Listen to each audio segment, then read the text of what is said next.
Oh, almost did it again. Almost did it again. Last but not least, we're keeping this in. Last but not least, I want to thank Mauvey for joining us on the show.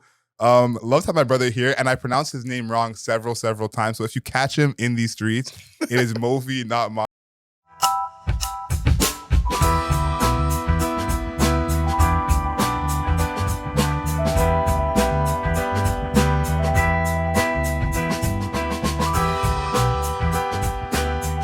Here in the cut, we challenge our guests to finish a tub of ice cream before the end of the conversation.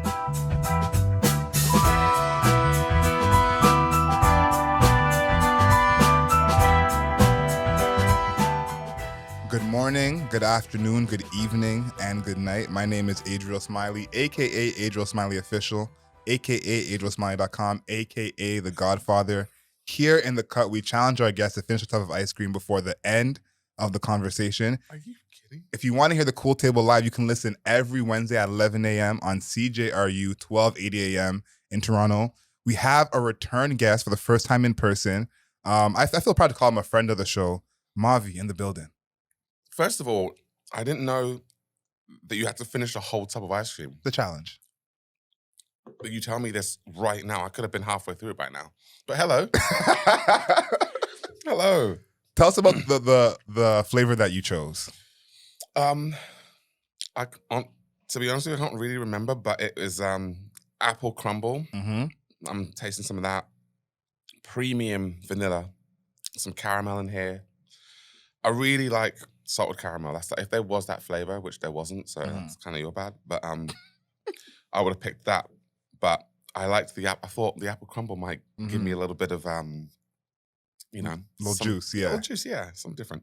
I feel like your chances are good to finish this. I actually do believe in you. Okay. Hopefully we can distract you enough that, you're talking too much, you don't have time to answer, but I like your chances. Mm-hmm. It's been a while since we talked, since The Florist has been out, you've been touring.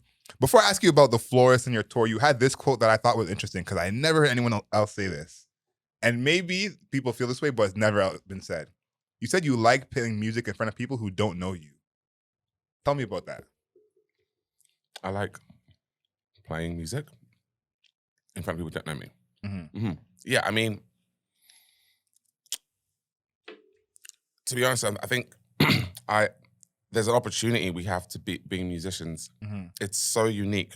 I think I went on this massive tirade when I was speaking to you, but it's the ultimate blessing. You're on the stage, and there's people who they don't know you, and you have an opportunity to tell them anything, and they will probably listen because they're there. You tell them to shut up, they'll shut up, and you can communicate anything you want to them. So it's just my opportunity at that point to let people know the ultimate message, and that's that they're loved and that they're important. Mm-hmm. So yeah, it's basically that. And we're spreading love again. Mm-hmm. I thought that was so powerful when we talked about love the last time. And kind of the importance of that and spreading love. It's crazy that I've been thinking about this a lot because of, this is a crazy way that made me think of this, because of Michael B. Jordan and Lori Harvey. Okay. I've been thinking about love a lot because of them and the internet's reaction to them. And it makes me think is this how people think of love for real? Or what people think of what love should be or could be. And and the main thing I'm thinking of is how do people think of love in their own lives? It's just what they think of love for someone else. Yeah, I think a lot of the conversations I'm having is what do you mean by love? And I'm like, it's not all about romantic. Mm-hmm. So that's and I think, honestly, Disney is a lot to blame for this. Okay. This fairy tale-ness. If the word love is mentioned, it's always in the relationship context. Cinderella, Sleeping Beauty, yeah. It's all okay, you know what? This adversity is going to happen, but you are going to have a happily ever after, and it's going to be with a prince with blonde hair. Anyways.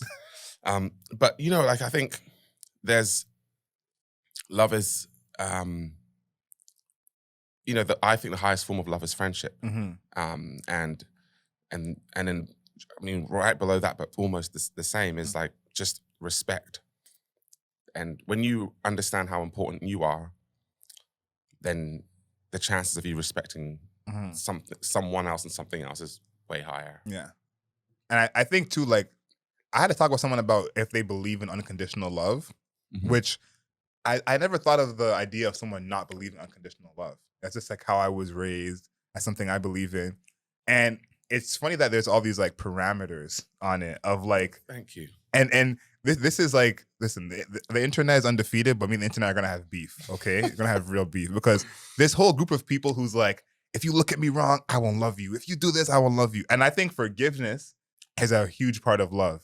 Right. And love is fluid. Can be in many different forms. So let's talk about the idea of unconditional love because people again think of it only as romance, but I think of that as friendship as well, as family, as just people who you may not love them as a person, but as a living, breathing organism. I love you. Yeah, I do think it's a challenge. I don't think it's easy, especially to convince people who have closed themselves off in some sort of way that, you should love this person. Mm-hmm. Especially in 2022, it's like you can't tell anyone to do anything, Hell no. even if it's good for them. You can't. Do you know what I mean? Like drink water. You can't tell me to drink water. But I don't think there isn't like this love. There's one love, and then that's unconditional. Like you have to. It's consistent. If you don't meet those facets, then you don't love somebody. Simple. So you might really like them, or you might sometimes respect them, but to love is to be unconditional. I think that's and it's to have that all encompassing, and that's why it's not easy. Like it's not. I don't think it's an easy thing to do, but that's why it's got to be the easiest part of this whole thing. Has got to be at least the challenge of loving yourself. I always go back to that first. Like it's so important to have the unconditional love for yourself. And if you are able to do that, then you have prepared yourself to be able to do it for other people. It is. I honestly think it's impossible and I see people do it. I see people who like are so selfless that they put themselves like way back and then they just pour out their energy to other people.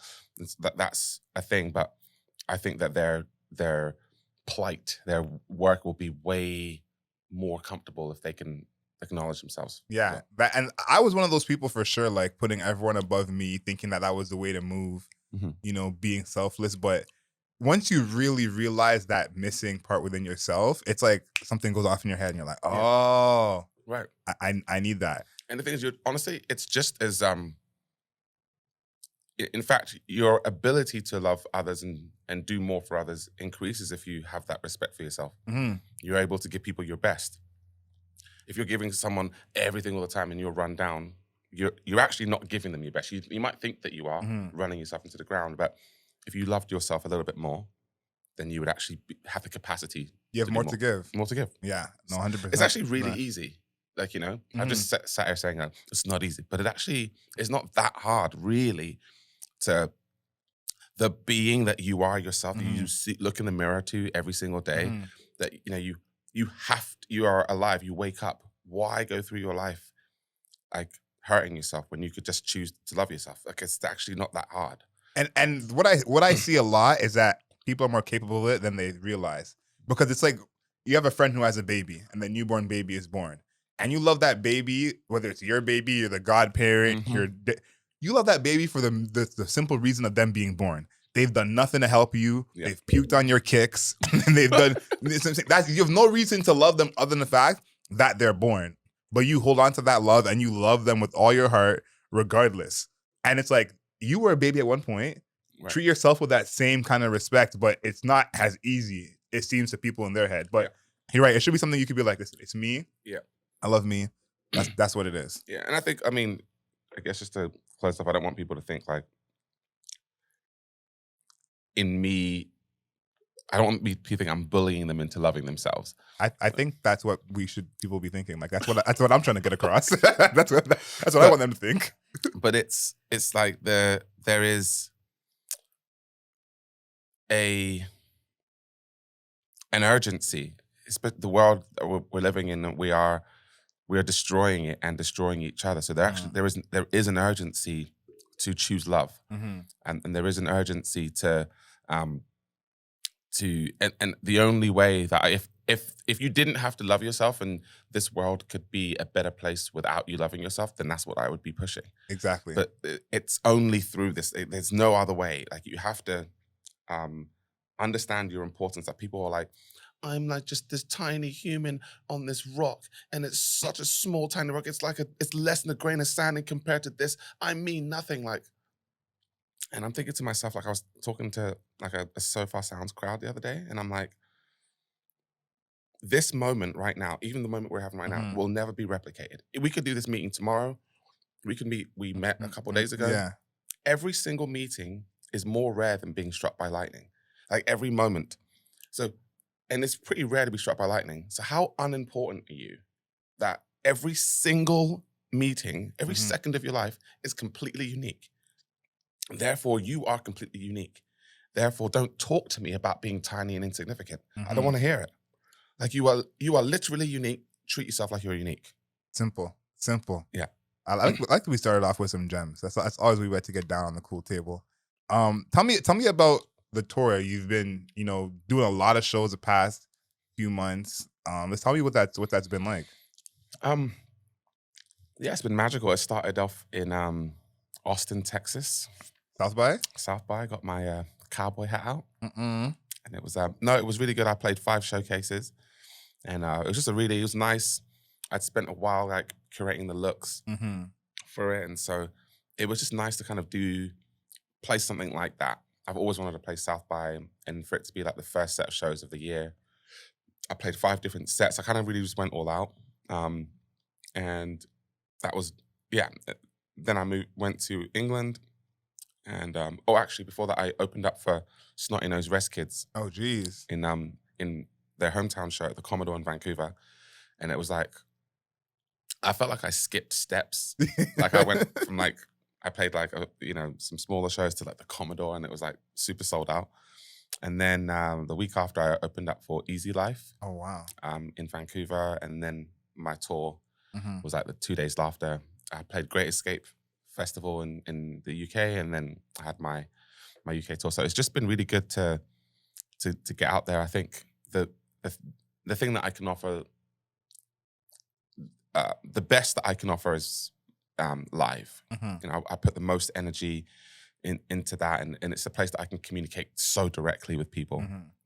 So the opportunities that I'm getting are amazing. It's cool. Is there a town or a city that surprised you? It could be good or bad, but there's a place that surprised you that you came in thinking something, and then after you left, you're like, Yeah, 2. And, one is Newcastle. Okay. Like, Newcastle actually just needs to not be slept on. Like, it is. Wow. People there, like, absolutely they're like the nicest people. I as a city, I just didn't expect that. Like, maybe this is bad, but I always feel some type of way moving around as a Black person. Like, so I have to, you have to move in a certain type of way, especially if you don't know the area. How are they going to receive me today? If they don't know me, what is it like here for other Black people? Yeah. If I see a Black person sad on the road, I'm just like, man, this is how all Black people here are. Irrational things like that. But I went to Newcastle, and everyone was so kind. And the show, it was like it was just so much love. And I really feel like mutual. Like, there's a lot of people really touched me, and I know I really touched them. And in just the other direction, do you know what? This isn't, I'm not here to throw any level of shade to anybody. So maybe I just reserve my less positive opinions and give said city that I was about to just absolutely just drop. I'll give them another chance when I go back.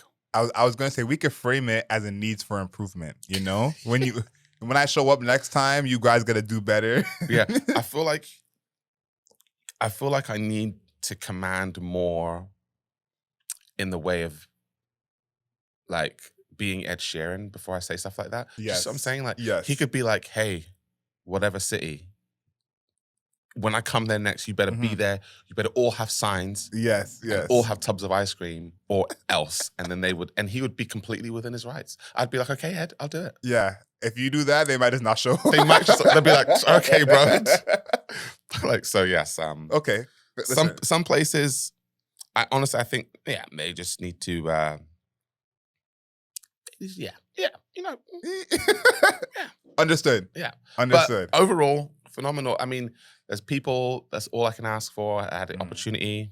That was all I can ask for. And it was an incredible last few months in three countries. It was really good. It's incredible. Incredible. This song, The King, you said you're redistributing the power. Talk about that. Yeah. I think that's it, because when I hear the song The King, I'm like, oh, this is about me. This song is about Adriel Smiley. Okay. Yeah. It makes a lot of sense. But that's not what you're talking about. No, yeah, I think that so the point of the song is that you are the king. Okay. So if the king is the most important thing, then you're the king. Okay. And you know, for me in the video, I depicted the king as this amazing woman. And I think historically, men have been like the most celebrated, most important, most protected people. And I just want to write this song kind of like tearing that apart. Then I thought to myself, like, I don't want to come across like, hey, I am having the power to redistribute this power because I'm a man. Like, that's ridiculous. That's not what I meant. I just genuinely, the song isn't I'm making you the king. I'm saying the song is just you're the king. Like it's completely removing me and my sole ability to be the person in power distributing. There's not that. People, if you are ever thinking that, you need to just stop. Like, don't look so far. When someone's telling you they're doing something good, just take that good thing. It's the internet. Like, they hate good things. There's other things that you can make memes of. Like, it doesn't need to be when someone's just trying to do something good. Anyways, but yeah, just redistributing the power, but especially in the women in our world. You know, like my team is made up of a lot of like amazing women. My family has made up of a lot of amazing women. So like, it's just, and I often talk to my mum about this, but I was talking to my mum again recently about, not that I'll ever gain any experience in this, but really what it's like being a Black woman. I always ask her, like, when you came from Ghana and you had like 3 jobs, 3 kids, husband, house, and you were doing a degree. Crazy. Like how did you have a smile on your face every single day? Like how were you 100% mum every day when you had all those things? And then you had someone trying to mug you off at work or someone disrespecting you in this place. And so I always just try to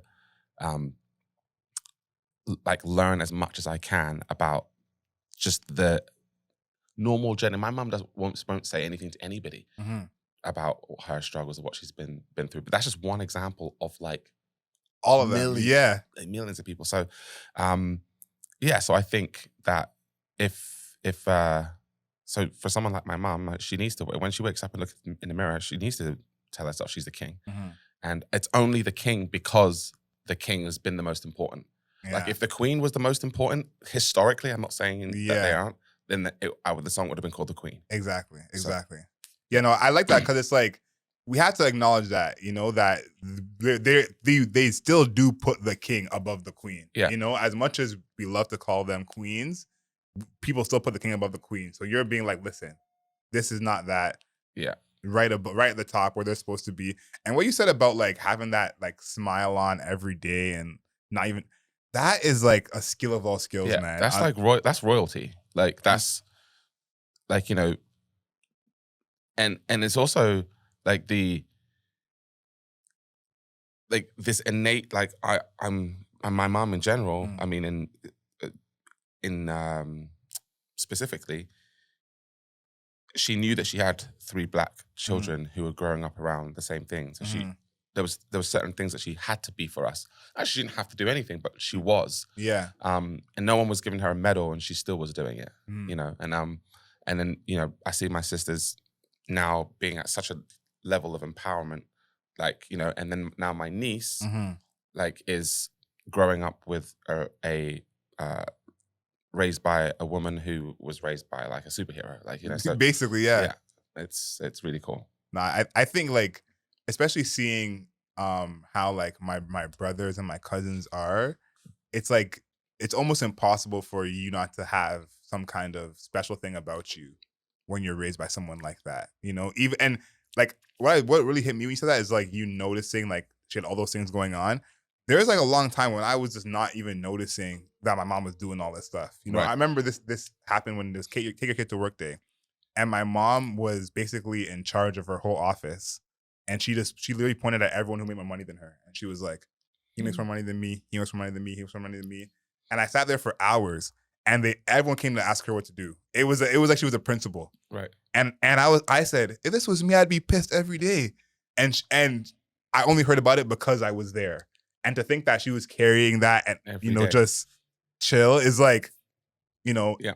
that there's no I don't have those skills. You know, if it was me, I would be like, nah, we gotta fix something here. So Yeah. it's like that kind of person is only gonna create, you know, great people. Yeah. You know, Yeah. So around them. I was tweeting the other day, like, you know, just little bits about my parents and kind of the journey that they've been on. But the point of the tweet was at the end of it, I was like, and for this reason, I will not be denied in this life. Like that's like my overarching statement. Like I will not be denied. That was your Wednesday wisdom last time. So Yeah. you gotta choose a different one. Totally. Yeah, got you. Yeah, I know. I like that one. I will not be denied. Listen, I've added that to my repertoire. So since you gave me that gem, a lot has changed. We'll get to that a little bit later, but a lot has changed since then. New track coming. I guess by the time this is out, this song will either be coming out on the same Friday or be close to. Curfew. Tell us about that. Curfew is like, it's just like a lot of energy. So I guess in the song, it's the chorus is really kind of what explains it. Like, I never had a curfew. I never had to. I always knew what time it was, but the time was lost on you. So like it's just basically being in this situation, relationship, and it could be friends or in a relationship. And it's just about like, you knowing you're in it and the other person's not really in it, you know? It's simple in that sense, but the energy, it's the most energetic of the songs. And I had like 4 or 5 songs that I wanted to pick as the next single. And I was like, okay, I can't decide. So I'm going to play them live. And then just by crowd reaction alone, I'm going to, you know, see what happens. And luckily I got a chance to play it at the Great Escape. And so it wasn't just like normal audience. It was like all industry people. Okay, perfect. So it was able to kind of gain like some like, you know how industry people are cool. Yeah. They're just too cool. Too cool. And a lot of them are really busy, so they don't really have the energy to just be free. Yeah. And it's me. They don't know me. There's no reason for them to jump around, you know? But when I played Curfew, like I think everyone was just going so crazy. I actually played it. Every time I played it, I've played it twice. Damn. I've had to go back and play that. And I've never done that with a song. So I was like, okay, this has got to be the next single. Yeah, for sure. And I got a lot of festivals coming up this summer. So I'm like, this is just there's a really big section at the end. And yeah, so it's just a lot of energy. I feel like you do a good job of that, talking about things in relationships that could be any type of relationship, like, again, parent-child, friendship, romantic, and then like specific parts of a relationship, you know, because I think, like we talked about Joe earlier and the demon that he is, but a lot of times it's like either we talk about just like the puppy love part of it or the breakup cheating part of it, and then everything else in the middle is like usually not talked about. Yeah. So totally. I like that you talk about specific things that's like, because listen, you put energy into someone and you feel like you're not getting it back or they're not there with you, boy. Like, honestly, and then also like one of my favorite statements that my I'll use one of the things from that my coach told me for the Wednesday. I just remembered one of my first basketball coaches always used to talk to us about like time and clock and how that relates to like people as well. Like, you know, knowing like what to say when, or like what not to say when, or like, and this song was kind of birthed from like like, you know what time it is, like it's like it's not really the time for this, or it's the time for this now, and why aren't you here, or why aren't you showing up, like so yeah. I think that's huge, because that's like the thing I'm learning a lot about this whole how people look at relationships, again, friendships, romantic, is that there's a lot of things that people feel that they don't know how to put like words to, or don't know how to put their finger on, and they're like, I feel bad, but I don't know why I'm feeling bad. Totally. You know, so putting like an actual idea to that, absolutely huge. This is going to be the last question before we get to Wednesday Wisdom. Okay. And it's not even a question, because I kind of know the answer to this one already. No, earlier, me and producer Chris were talking about all the trends, the fashion trends that happened over the years. I showed you some old pictures of me that were pretty embarrassing. Those are obviously archived on Instagram, not posted anymore. But you know, think about the long jeans shorts, the baggy tees, when it was colored skinny jeans were a thing. And this whole thing started because I had this pair of orange blazers. Anyone who knows me knows exactly the shoe I'm talking about, and I still have this shoe to this day.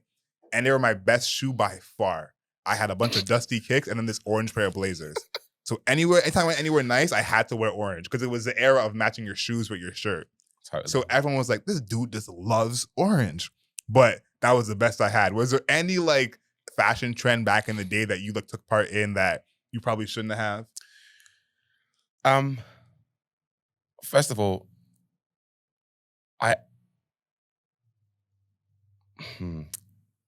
going to open up by saying no. That's just the most normal answer I can give. There's a couple of things that I liked. I just have an addictive personality in certain things, so it wasn't even like a trend. I just liked those things, so I like did them to the max. Like like Vans. Oh yeah. Like I really feel like How many Vans did you have? I was a Vans person too. Yeah, I had like 200 pairs of Vans. That's crazy. But this is the unfortunate thing was that, and this is why I'm so appreciative to my parents now, but like it started when I was a child, and I just was like, I'd always just ask my mom for new Vans. Luckily, we had like a warehouse near us, so they had like Vans like at like 60% off all the time. Oh wow! So I'd always convince her like, hey, you know, like I need it. Plus, I was always, my feet were getting bigger and bigger. So I was like, need a new pair of Vans now. And then I just started, when I got like little jobs here and there, I just bought my own, and I had this immaculate collection of Vans that I, you know, to be fair, I'm wearing Vans today, but it's a different time. But that, and then I was into Crocs, but like when Crocs came out. When Crocs first came out, not now. Yeah, when you were getting cussed out for wearing Crocs. Yes. And but other than that, like honestly, like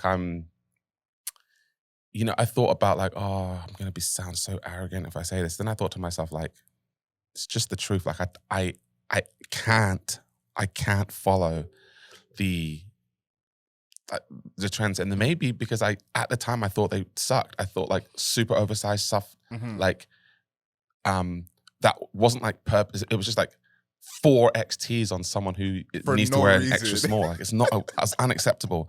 And like these like long jean shorts. Why? Stop it. Oh my God. Wear jeans, wear shorts. Do you know what I mean? Like, and if you have to pull something up that many times, I don't care how cool it is. It's not like the physical having to pull up your pants 40 times a night, unacceptable. Wear pants that fit. Simple. If you don't want to wear a belt, wear pants that fit. Simple. Man, there was a time, like, and you know this because you're a hooper too, like, where we get changed after practice and you see dudes put their pants on and stop before it goes all the way up. And you're literally like, did you really just do that? Like, because you could have just pulled it up. Yeah. And you see that just button it right before, and you're like, okay, this is different. This is different. So yeah. But the peer, we were talking about as well, like the peer pressure from your teammates. Like it was an unspoken thing. Maybe sometimes it was spoken. When someone would like stand out in a way. Yeah. Like the vitriol was just crazy. It was so crazy. Yeah. But I've always had like I don't care what you say. So I didn't because I didn't care about being cool. Yeah. So I wasn't. Yeah. So, I just did whatever I want to do. I did get into jerseys. Okay. I did get into throwback jerseys, because, I'm from England. And then when I started going to basketball camps in the States, I'd go to these stores and I'm like, oh my gosh, like Allen Iverson jersey. And I'd get I guess even people in America were into it, but like people from England were like, we didn't get the authentic jerseys there. So I would like get them on. Then I'd go back to England and then I'd be like the man, because I'd have like, oh, I bet, like Kevin Garnett or like Allen Iverson jerseys and that's crazy. Yeah, I definitely didn't have that skill of not caring people think. I still have this a little bit, but my goal was to always go unnoticed. And I was like, okay, so if we're all wearing the same fit, then no one's gonna see. I don't need to be the best. Yeah, exactly. So yeah, that was like my main thing. But it's crazy to see like the things that I thought were cool back then, and just realizing like how quickly they moved. Because me and Chris probably mentioned like 40 different trends, like the double polos, the popped collars, the Wiz Khalifa cargo shorts. Yeah. Like, and it's like all these things lasted like 4 months. And you couldn't even afford to follow the trends. Yeah. It was like if you spent, I knew a dude who, he was baggy jeaned out, like Rockaware, FUBU. And there was that summer, maybe it was like 09, 10 when the skinny jeans came in like in a big way, when like jerking was a thing. Yeah. And he had this whole plan. Like it was literally a plan. He's like, listen, I've bought like 5 or 6 skinny jeans. I'm going to buy a couple more. And then I'm going skinny jeans all the time. And so he was still wearing baggy jeans when he was wearing skinny jeans, because he said, I'm going to do it full-fledged. And by the time he came back to wear skinny jeans, it wasn't his style anymore. So it was like, yeah, it was just wild that we were even doing that. Honestly, I feel like fashion trends are ridiculous. Scary. It's scary. That's what it's just scary. Like, next to how incredibly scary social media is, it's like the pressure to follow and then keep up with spending hundreds and thousands of dollars. Crazy. On clothes that you don't even like. Most of the time. That's the thing too. Like I've seen people try and dress someone like me, and I said no. I'm just dressing comfortable. Let him dress comfortable for him. If he's comfortable in some combat boots, let him go to war. That's what he wants to do, So it's always what's comfortable for you. Now, this is the last one. We always ask this to all of our guests. We do a segment called Wednesday Wisdom on the show, looking for a motivational quote or saying that either you remind yourself of or the people around you. You've had a bunch of great ones in your time here, but what is your official quote for Wednesday Wisdom? We're gonna keep on the curfew thing, and we're gonna circle it back to the lightning bolt. When you wake up every day, you need to understand that you are rarer than being struck by lightning. You are more rare than being struck by lightning.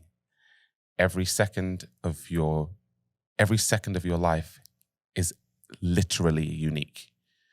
That's how important you are. I like that one. I like that. I have a similar one that I say a lot, like you were original the day you were born. So I think that's something that we just talked about it, people trying to fit in every different way. I think that there was a time when fitting in was just like not cool. Like you had to stand out. You talked about it musically, like in the 90s when everyone had their own style, everyone dressed differently. Somehow, and I'm going to blame the internet, of course. We've made it to a place now where it's cooler to fit in than to stand out, which I think is extremely ugly. So all you sheep out there, hideous. But I think we have to remind people that you are unique without even trying. You don't have to try to be unique. You already are unique. Mm-hmm. And every second, like you said, is unique. So I love that to end. Let's see how far you got with the ice cream. I feel like I did a good job distracting you. Yeah. Do you know what? It had nothing to do with you. I'm going to tell you why I didn't finish his ice cream. I was taking the credit, but it's fine. It's complete. So full disclosure, like I arrived here late. And instead of keeping the ice cream frozen, there was a cunning plan to let the ice cream thaw. Mm-hmm. So I've eaten all the ice cream. Oh, now it's just like a milkshake. Now it's just a milkshake. Okay. And that wasn't part of the of the deal. Of the deal.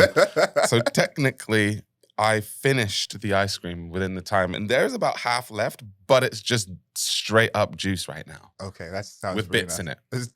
It made it sound worse. Yeah. Juice with bits in it? Juice with bits in it. I'm sure someone's into that, but not any of us. Not any of us. But you know what? Listen, it happens. You win some, you dim some. We're happy to have you here.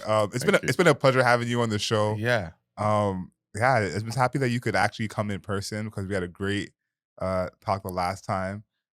Excited for what's to come. You will definitely be on the show again. This will absolutely not be your last time. Thank you. We'll circle back. Yes, 100%. We'll get some new gems, some new stories. And listen, at some point we're gonna come out here and not talk about music at all. You're just gonna show up. We'll just chat. We'll just chat, talk about whatever. Amazing. Yeah, it will be like Dave Lebron back in the day. People just come on, nothing coming out. Just come on to chat. Yeah, we'll do that a couple of times.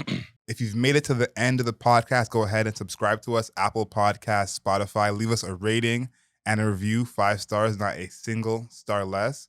Make sure you follow us on Instagram at The Cool Table Live and on YouTube at The Cool Table Live. All episodes of The Cool Table can be found at adrielsmiley.com. If you want to listen to the show live on Wednesdays at 11 a.m., CJRU 12:8 a.m. in Toronto and CJRU.ca. Last but not least, we want to thank I almost did it again. Last but not least, we're keeping this in. Last but not least, I want to thank Mauvey for joining us on the show. Love to have my brother here, and I pronounced his name wrong several times. So if you catch him in these streets, it is Mauvey, not Mauvey. And until next time, know yourself, know your word.